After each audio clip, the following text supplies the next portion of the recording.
Ay, perdóname, mi doc, se me olvidó cambiar el micro del lugar, pero ya estamos listos y en comunicación hasta Golden con mi querido doctor Frisbee.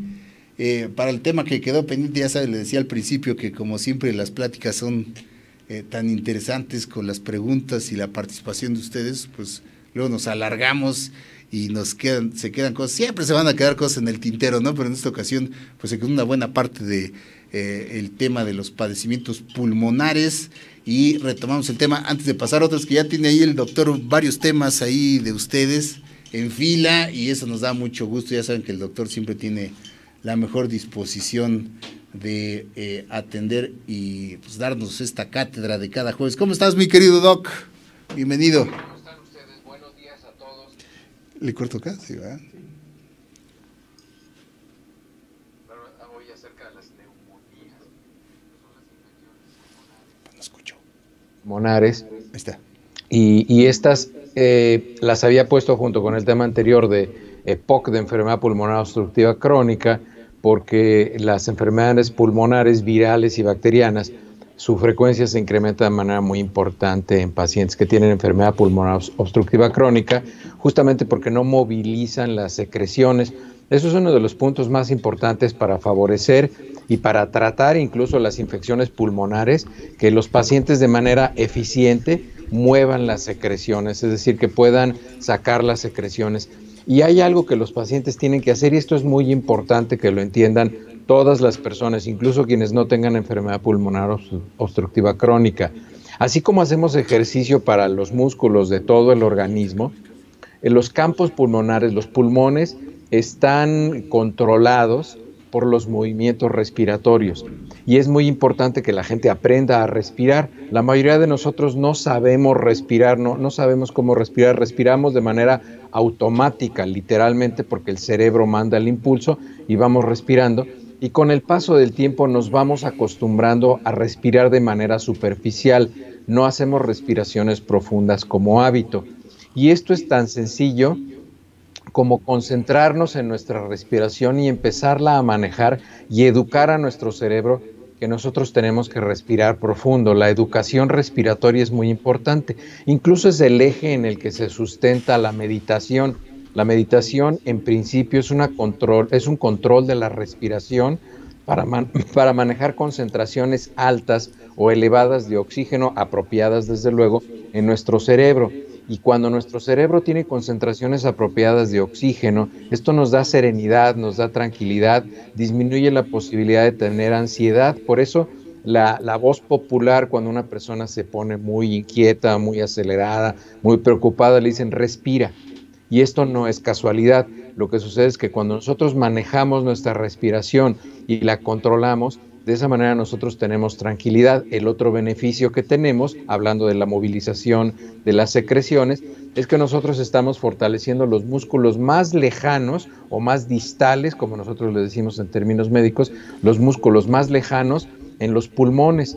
Entonces, es importante que ustedes incluso cierren los ojos, llenen sus pulmones de aire y luego expriman todos los pulmones, contraigan todos los pulmones hasta que se imaginen en su mente que ese lóbulo, ese alveolo que está lejano en la base de los pulmones se está contrayendo. Dibújenlo en su mente, imagínenselo. Y esto lo que va a hacer es que van a estar haciendo ejercicio y esto está fortaleciendo los músculos pulmonares y esto disminuye de manera muy importante las infecciones. Incluso esto se llama terapia respiratoria, además de las palmaditas y las máscaras con oxígeno y todo esto que ya es el tratamiento con sustancias y con instrumentos, pero nosotros podemos irnos educando a respirar y eso tiene muchísimos beneficios.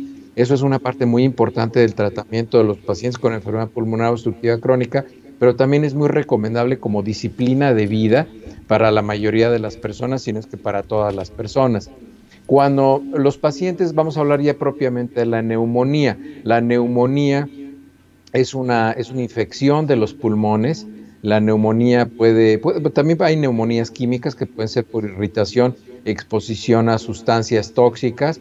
Hay pacientes, nos comentaba en el chat el otro día una persona, no me acuerdo quién era, que había alguien que se estaba exponiendo constantemente a polvos y a sustancias que había en el medio ambiente y eso le causaba una tos crónica esas personas tienen incrementado el riesgo incluso para presentar enfermedades como cáncer. Están las personas que trabajan con fibra de vidrio o que se exponen a sustancias solventes, tienen incrementado el riesgo de tener un cáncer muy particular que se llama mesotelioma. Entonces, esas son las neumonías que no son infecciosas. Hablando de las neumonías infecciosas, las neumonías virales, que son las más frecuentes, se presentan principalmente en los extremos de la vida. Estos dos grupos que ya hemos platicado, niños menores de 6 años y adultos mayores de 55, 60 años, o personas en la mitad de esos dos grupos que tengan enfermedades que disminuyan su capacidad inmunológica. Esta enfermedad, por la cantidad de sustancias en las que nos exponemos al medio ambiente y también obedeciendo al ciclo que ya hemos platicado del mejoramiento genético de los virus que en algún momento van a causar una epidemia importante, ha incrementado su frecuencia de manera muy importante las enfermedades virales pulmonares y de vías aéreas respiratorias, que ya lo hemos platicado, no se tratan con antibióticos y desafortunadamente la gente sigue solicitándole a los doctores en la medicina pública, en la medicina privada, que les den antibióticos. Se diagnostican muchos casos de neumonías virales que muchas veces pueden ser alergias. Ya también hablamos de las alergias ambientales y se identifican como virales porque el cuadro clínico es muy similar, y para que nosotros tuviéramos la certeza de que si es un cuadro viral o no lo es de un coronavirus o un rinovirus, que son los más frecuentes, necesitaremos hacer pruebas, y eso pues no es práctico porque pues el tratamiento no requiere mayor tratamiento más que cuidados 3 o 4 días. Solo hay casos muy específicos de infecciones virales, y ya las vamos a platicar, en las cuales se tiene que hacer diagnóstico. Los síntomas de estos pacientes con una neumonía viral son fiebres, escalofríos, una tos que no es productiva, la tos es seca, es una tos persistente que es seca. Los pacientes también presentan rinitis, esto es inflamación de la nariz y se les congestiona, por eso una parte del tratamiento es utilizar estos descongestivos nasales tomados o en spray, que se utilizan para que los pacientes puedan respirar y no les falte el aire. También los pacientes, desde luego, tienen dolor de cabeza, tienen dolores musculares, lo que nosotros llamamos ataque al estado general, se sienten débiles, cansados. Cuando nosotros revisamos al paciente, el primer dato de importancia que nosotros encontramos en el paciente es una aceleración en el ciclo de la respiración. Respiran muy rápido los pacientes, esto el término médico es taquipnea. También los pacientes, desde luego, como tienen que respirar más rápido porque no tienen oxígeno, el corazón late más rápido, tienen taquicardia. Es muy frecuente que encontremos el broncoespasmo, esto que les decía, que la gente dice que les chifla el pecho, ese es el término que la gente utiliza.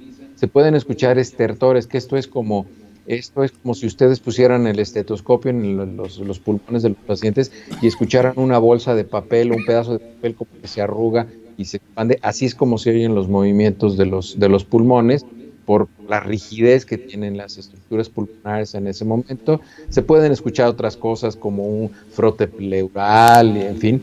En los niños es muy frecuente que los niños empiecen a utilizar músculos accesorios de la respiración, y entonces empezamos a ver que el esternón se les va hacia adentro, que los huecos estos arriba de las clavículas se hunden cuando están respirando, y esto es frecuente en los niños, es mucho más frecuente en los niños, porque los niños son más flexibles en sus estructuras anatómicas. Cuando nosotros vemos la utilización de músculos accesorios en un adulto, puede ser por dos razones: porque el adulto tiene ya un proceso crónico de dificultad respiratoria, o porque es un cuadro muy severo y está causando un problema muy serio al paciente en ese momento. Es muy importante, es muy frecuente que los pacientes que tienen una enfermedad viral que les está causando una neumonía viral presenten un rash o un exantema, presentan unas manchitas muy finas, la piel se pone roja y se toca como rasposita la piel, y se puede presentar en el tórax, en la parte de la espalda, en los brazos, en las piernas. Eso es muy frecuente. Cuando las personas tienen una infección viral que les está causando neumonía, les salen ronchitas, y eso se llama exantema viral y no requiere tratamiento, se va a quitar, se va a autorresolver por el sistema inmunológico. en un término de 5 a 7 días. Si la dificultad respiratoria llega a ser muy importante, los pacientes entonces lo que va a pasar, se van a poner azules, se van a poner cianóticos, porque están reteniendo mucho CO2 y están teniendo dificultad respiratoria, y estos pacientes, bueno, pues necesitan probablemente oxígeno suplementario con una máscara, que no haya una respiración, o con puntas nasales, dependiendo de la dificultad respiratoria y el tipo de ayuda respiratoria que se tenga a la mano. Los que causan con mayor frecuencia las enfermedades, desde luego, pues están los rinovirus, los coronavirus. Los más serios son el virus de la influenza, que ya estamos muy familiarizados con ello, que se puede diagnosticar en una muestra del moco nasal, se hace una prueba en el consultorio y se ve si es positivo para influenza. También en los niños encontramos un virus que se llama el virus sincicial respiratorio, o BSR, y ese sí es importante que en los hospitales, porque es un virus muy agresivo y requiere un cuidado mucho más cercano, y muchas veces requiere hospitalización de los niños, porque este virus causa particularmente un consumo de energía muy alto y una inflamación muy importante de los pulmones, que fácilmente se complica con otra infección. Entonces es muy importante que en los niños sea diagnosticado el virus sincicial respiratorio y se comporta. Las infecciones por virus sincicial respiratorio se comportan por oleadas de infección, es decir, hay brotes de infección, lo que en salud pública se conoce como un brote, pero son como oleadas. Ustedes van a ver que de repente empiezan a diagnosticar muchísimos casos en determinadas zonas de la República, y esto es un brote, ese es el nombre correcto, pero la gente lo menciona como una oleada. Mira, hay como una oleada de casos, es un brote, y hay una cepa, es decir, hay un subtipo, hay una familia de virus sincicial respiratorio que se está comportando de manera muy agresiva, está causando infecciones en esa parte, y habitualmente es algo transitorio, que tiene una conducta muy esperada. La mayoría de los casos, si son diagnosticados y tratados a tiempo, no tienen problema, la mortalidad es baja, pero si no se trata, la mortalidad se incrementa de manera muy importante. El diagnóstico de las neumonías virales es clínico principalmente, y se puede utilizar, como les digo, lo que se conoce como una citología viral, es decir, se toma una muestra de las secreciones, se pone en un pedacito de plástico, o se manda al laboratorio para que hagan una prueba. Es una prueba que habitualmente se hace con algo que se llaman anticuerpos monoclonales, lo cual significa que es una prueba que identifica el DNA del virus, por lo tanto es muy exacta, es muy certera en su diagnóstico.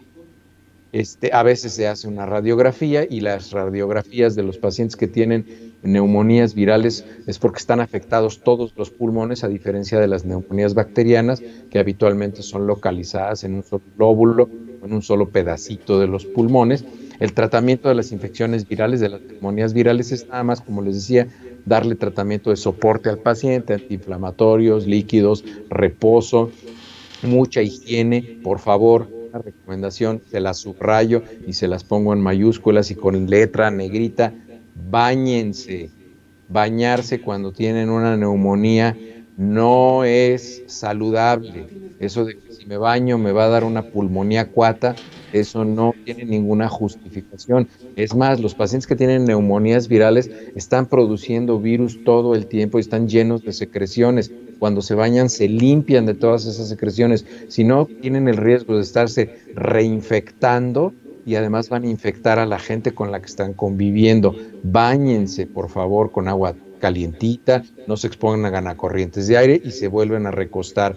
Pero eso de que no me bañé 4 días porque tenía gripe y si no se me iba a ir, no hagan eso, por favor.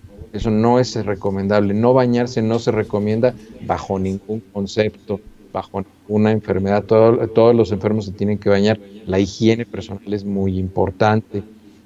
Algunos pacientes, como les decía, necesitan soporte de oxígeno, dependiendo qué tan serio sea. Les digo, puede ir desde unas puntas nasales, una máscara, hasta intubarlos y darles asistencia con un ventilador.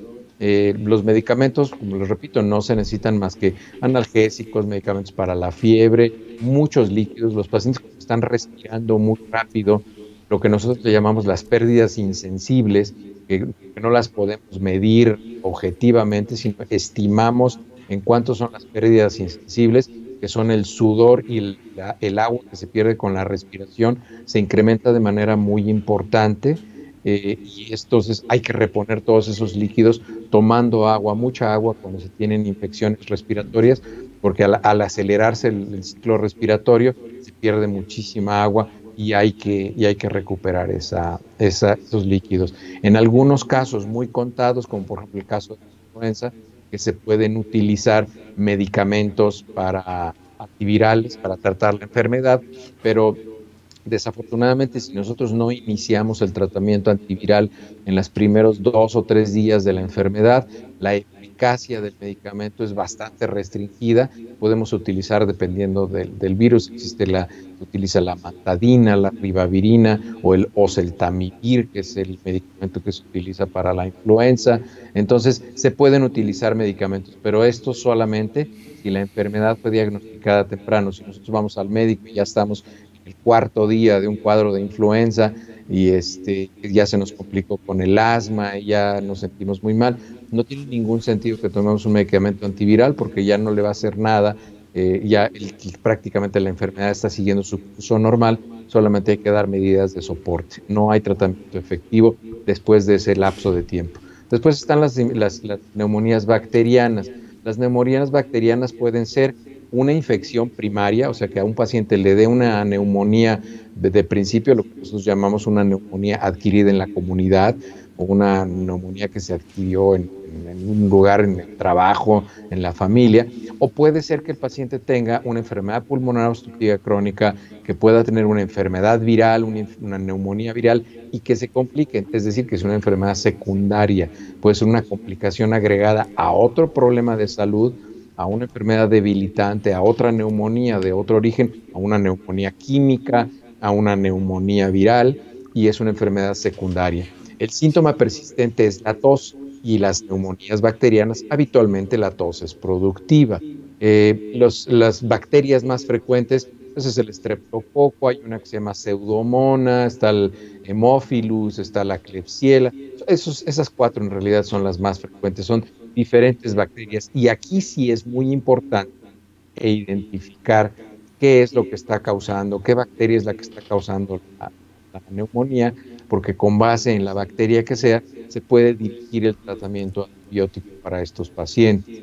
La fiebre es el síntoma de los pacientes, son fiebres que presentan números no muy altos, no tan altos como en las neumonías virales. La fiebre es mucho más alta en neumonías virales, incluso eso nos hace sospechar que el paciente nos va a ver y vemos una fiebre que es extremadamente alta, sospechamos más que es una neumonía viral que una neumonía bacteriana. Los pacientes igual tienen incremento de la frecuencia respiratoria, tienen incremento de la frecuencia cardíaca, tienen taquicardia, taquipnea, hay utilización de los músculos accesorios también, los pacientes se ponen azules también, es la cianosis, que es el término médico, y una característica muy particular de las neumonías bacterianas, los pacientes con mucha frecuencia presentan estado mental alterado, se presentan desorientados, hablan de manera incoherente, y esto es un síntoma que se presenta más en las bacterias, en las neumonías bacterianas, que en las neumonías virales.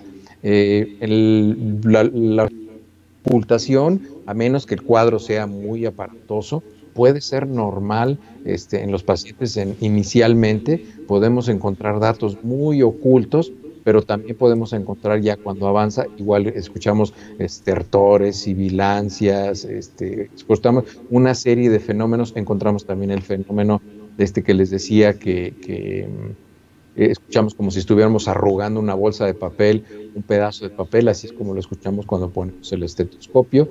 Normalmente cuando nosotros tomamos una muestra, hay algo que se llaman gases arteriales. Se toma una muestra arterial de sangre, no venosa, sino arterial, y medimos el CO2, el pH. Entonces nosotros encontramos que todos los valores que nosotros medimos en un bicarbonato, todos estos valores que nosotros medimos en unos gases arteriales están alterados porque el paciente está teniendo un trastorno respiratorio que está incrementando la concentración de CO2. Podemos medir el cortisol, el ácido láctico, podemos hacer un cultivo, como les decía, además de las pruebas rápidas para identificar qué bacteria es. Las radiografías son de mucha ayuda en los pacientes con bacterias, con neumonías bacterianas, porque se presentan de manera particular. Hay patrones de distribución, de afectación en las neumonías bacterianas, se distribuyen de manera muy diferente en los campos pulmonares. Hay unas que son muy localizadas a un solo lóbulo, otras son más distribuidas, otras tienen una imagen así como de gotitas, como si hubiéramos salpicado la radiografía de tórax, dependiendo de cómo se observe la radiografía de tórax. Nosotros podemos ponerla junto con el cuadro clínico y tener un diagnóstico de certeza muy cercano a la realidad, nada más. A veces se hace necesario hacer una tomografía, a veces hay que hacer algo que se llama broncoscopía, que es como una endoscopía de los pulmones. Se mete una camarita, se toma una muestra y se ve qué es lo que está causando la neumonía bacteriana. Aquí el tratamiento de estos pacientes sí incluye antibióticos. Las recomendaciones generales siguen siendo las mismas. Hay que tomar medicamentos para el dolor, para la fiebre. Hay que tomar muchos líquidos, muchísimos líquidos, para que se estén recuperando todo esto, porque si no tomamos suficientes líquidos, las secreciones secan y entonces es mucho más difícil que los pulmones puedan movilizar las secreciones y disminuir el tiempo de evolución de las neumonías. Hay veces que los pacientes necesitan apoyo con oxígeno igual. Los antibióticos son exclusivamente cuando los prescribe un médico y son los antibióticos específicos para la infección, y es muy importante que recuerden, ya se los he dicho, cuando les prescriben un antibiótico por 10 días, que lo tomen por 10 días, aunque ya se sientan bien a los 4 o 5 días, porque si tienen una recurrencia de la misma bacteria, ese antibiótico ya no les va a servir y van a tener que utilizar uno que tenga potencialmente más efectos secundarios, que sea menos específico y que lo tengan que tomar probablemente por un tiempo más prolongado. Entonces, esas son las recomendaciones en general de la neumonía, y desde luego, pues la recomendación general es que no fumen ni antes ni después, ni durante el proceso infeccioso, porque esto, bueno, pues complica muchas cosas. Sí, doctor, y bueno, también están los padecimientos pulmonares por alergias, como nos comenta aquí Ana Rock, que sus padecimientos pulmonares son básicamente por alergia, como el asma, ¿no? Que podría ser uno de ellos, entiendo. Quizás sea otro tema también a desarrollar. Y nos habla Quetzali también de la hiperventilación, que ese pues ya es también otras cuestiones, ¿no? Los ataques de ansiedad y todo eso cuando vienen. Yo creo que eso ya más que ser una cuestión de una enfermedad o daño pulmonar, y es una cuestión un poco más por el lado emocional, doctor, ¿o me equivoco cuando hiperventilan esos ataques de ansiedad y se les pasa la bolsa de papel, ¿no? Para recuperar el ritmo para incrementar la concentración, se les da para incrementar la concentración de CO2. Y eso los equilibra desde el punto de vista ácido-base. Mira, los problemas de ansiedad son muy importantes, como ya lo hemos platicado. Acuérdense que ya tuvimos un programa específico de ansiedad y tuvimos un programa específico de depresión. Me acuerdo que lo iba a hablar en el mismo capítulo. Y de alergias también. Y lo tuvimos que separar porque es muy largo el problema de ansiedad, pero la ansiedad es frecuentísima y los ataques de pánico son muy frecuentes, y con la velocidad con la que se vive la vida actualmente en la sociedad, los ataques de pánico son altísimos. A veces el no poder ver una solución práctica inmediata a nuestros problemas nos genera ataques de pánico, y solamente una persona que ha sufrido ataques de pánico puede entender lo terrible que es un ataque de pánico. En un ataque de pánico una persona puede suicidarse, puede matar, puede tomar muy malas decisiones. Por eso lo primero que se tiene que hacer cuando se tiene un ataque de pánico es no tomar ninguna decisión, dejar las cosas como están, y ya que estén más tranquilos tomar las decisiones. Y les repito lo que les decía al principio: el tratamiento inicial de un ataque de pánico es una técnica eficiente de respiración. Hay que aprender a respirar, hay que aprender a hacer un poco de meditación, y esto va a dar mucha serenidad. Y sí, efectivamente es un tema diferente a las neumonías, pero sí los ataques de pánico es un problema muy frecuente, que prácticamente lo vemos con mucha frecuencia, y es un problema de salud, y los problemas de salud mental son igual de serios que los problemas de salud no mental, porque tendemos a pensar que los problemas de salud mental son como inventados, como creados, pero no, el cerebro es uno de los órganos más importantes del cuerpo, y las enfermedades mentales son muy relevantes, y las enfermedades neuróticas o las enfermedades psicóticas, que las enfermedades neuróticas son las que no perdimos el contacto con la realidad, y las psicóticas sí. Incluso hay un chiste, les digo, le robo un espacio al ingeniero Harfush. Dicen que la diferencia entre un psiquiatra, un paciente neurótico y un paciente psicótico es que el paciente neurótico hace castillos en el aire, el paciente psicótico vive en los castillos en el aire y el psiquiatra cobra la renta de los castillos en el aire. Entonces, esa es la única diferencia. Es el que, entre los tres. Entonces, es el que mejor le va en ese triángulo, doctor. ¿No? Los trastornos de ansiedad son un problema de personalidad neurótico, es un problema de neurosis, y ese grupo de pacientes necesitan tratamiento, y dependiendo de la frecuencia y de la intensidad y de las consecuencias potenciales o reales de los ataques de ansiedad es que nosotros establecemos un tratamiento para cada uno de los pacientes. Sí, le pregunta aquí rápidamente Sergio Valdés que a qué edad es más proclive que empiecen este tipo de problemas pulmonares. Pues más que la edad, pues tiene que ver con muchas cosas, ¿no? Los hábitos y todo lo que tú nos has dicho, ¿no? Ahora sí que para estos padecimientos desde luego no hay edad ni condición social. Hay dos grupos que son hay dos grupos que son particularmente vulnerables, como se los decía. Uno es los niños menores de 6 años, porque su aparato respiratorio todavía no está maduro. Por eso todos los que hemos tenido hijos, y recuerdan todas las personas que han tenido hijos, los niños cuando son muy chiquitos les da muy seguido que están los moquitos y las gripas y todo esto, y de repente mágicamente como a los 8 o 10 años la frecuencia de enfermedades pulmonares termina, porque el sistema respiratorio no acaba de madurar sino hasta esa edad. Entre 8 y 10 años el aparato respiratorio ya está maduro y ya puede manejar de manera muy eficiente las secreciones, y los campos pulmonares son proporcionales al cuerpo del niño. Entonces ya se disminuyen el sistema inmunológico ya está fortalecido, ya conoció a la mayoría de los gérmenes con los que va a estar conviviendo el resto de su vida, virus, bacterias, todos van a estar, ya los conoció, entonces ya no se está enfermando tan frecuentemente. Ese es un grupo. Y el otro grupo son las personas mayores de 60 años, porque ya también la sola anatomía, como se va arqueando la espalda, la restricción pulmonar es muy importante, entonces los pacientes están teniendo menos oxígeno en los pulmones. Ese es otra de las características.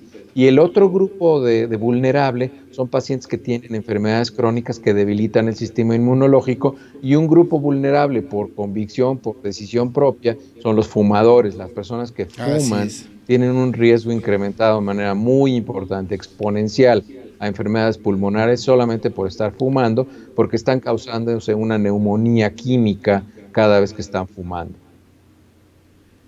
Sí, dice Quetzal que si su pregunta es si alguien se desmaya por hiperventilación, ¿qué le pasa? Pues nada más es la falta de oxígeno, ¿no? La que ahora sí que te corta el switch. Justamente lo importante es pues, que no le falte oxígeno por mucho tiempo, ¿no?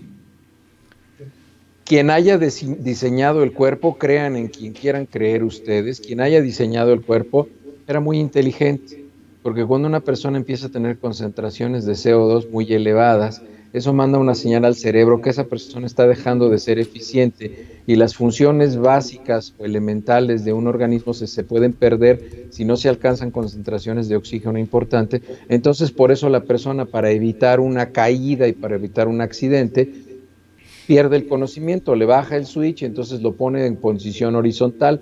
Lo mejor que pueden hacer con una persona que pierde el conocimiento es ponerlo de posición horizontal. Eso demanda menos luchar contra la gravedad para manejar la sangre en el cuerpo, equilibra todo a un nivel horizontal. Esa persona regulariza su respiración y recupera el reconocimiento de manera muy rápida habitualmente, si es una persona habitualmente saludable, ¿no? Si solo es un síncope, eso se conoce como un síncope, una pérdida transitoria del conocimiento por una alteración en la concentración de CO2, la persona se desmaya y va a recuperar el conocimiento nada más. Nada más hay que estar seguro que pueda respirar. Si traen corbata como yo, aflojar el cinturón, ver que no esté 20 personas alrededor. De nada sirve que le echen aire con un aventador o con un cuaderno. La persona sí está respirando, déjenlo que respire, denle espacio, y la persona se va a sentir rápido, mucho mejor. Muy bien, Doc, pues creo que ahí están todos siempre muy, muy interesados, muy metidos con básicamente pues las dudas y comentarios sobre este tema que es muy amplio. Decía Vic, si perdemos capacidad pulmonar con la edad, pues sí, ahora sí que todo por servir se acaba, como ya hemos dicho otras ocasiones, con otros órganos vitales, ¿no, mi doc?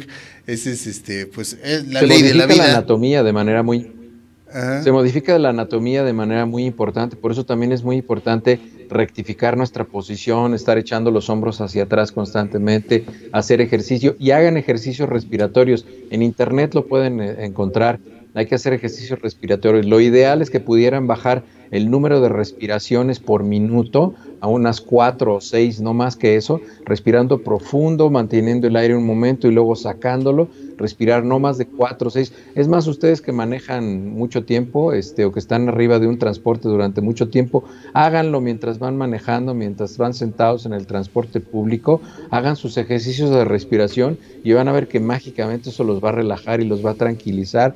Y eso les va a ayudar mucho y va a educar a sus pulmones a estarse expandiendo y contrayendo de manera eficiente, y luego ya el cerebro se acostumbra y entonces ya lo hace de manera mecánica, de manera automática. Pues perfecto, mi querido Doc, pues como siempre toda una cátedra del asunto, y ya pues hay muchos temas formados aquí para que nos despejes como siempre las dudas y nos des luz sobre muchas cosas que luego son malentendidas con respecto a nuestra salud. Y pues ya sabe que el doctor Frisby ahí siempre está en la disposición, como digo, de atender estas dudas y los temas que ustedes quieran desarrollar aquí los jueves en la consulta con el doctor Frisby, hasta allá hasta Golden, Colorado. Te mandamos un abrazo, doctor, todo nuestro agradecimiento como siempre, y pues ya está la cita hecha para el próximo jueves, mi doc. Vamos a hablar del brote que hay de parotiditis, como dice la gente, paperas, que nos hizo el favor Linda mandarlo por Facebook, y ya lo tenemos preparado, y el jueves próximo platicamos acerca de parotiditis y las potenciales complicaciones que pueden presentarse para ver cómo se cuidan, y claro que sí, nos vemos el próximo jueves. Un saludo a todos. Muchísimas gracias, mi doc, saludos hasta allá, que lo pases bien. Excelente fin, nos vemos el próximo jueves, mi doc. Vamos a hacer un corte, queridos amigos. Disyuntiva TV. Gracias, doc.